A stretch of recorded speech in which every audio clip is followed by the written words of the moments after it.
Okay, so before starting my sculpture in the round for Unit 4, I decided to do some sketches to think about some ideas, think about the positions, and think about gravity. When you're thinking about sculpture, it's not the same considerations as when you're doing a painting.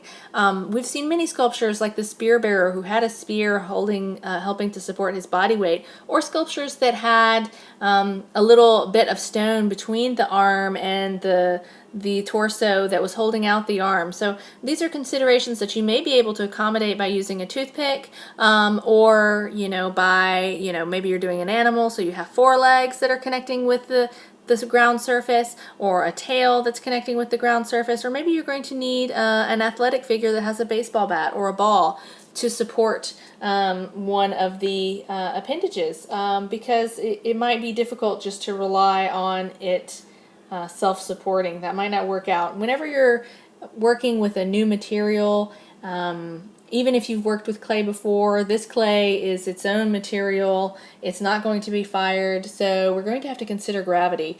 And you're going to want to choose a figure that you think that you can accomplish and make it look good and hold it together. I kind of liked my figure of the human dancer, but that was looking too hard. I was thinking, well, how are the arms going to, that arm that's jutting way out to the side, I'm not sure that I will be able to support it.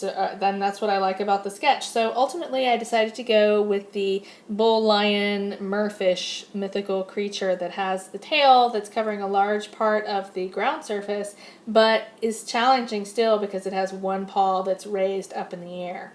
And it has those horns that are going to be difficult to support. So that, to me, that seemed like a good midway challenge for myself. So think about that as you're doing some sketches, and thinking about your sculpture before starting.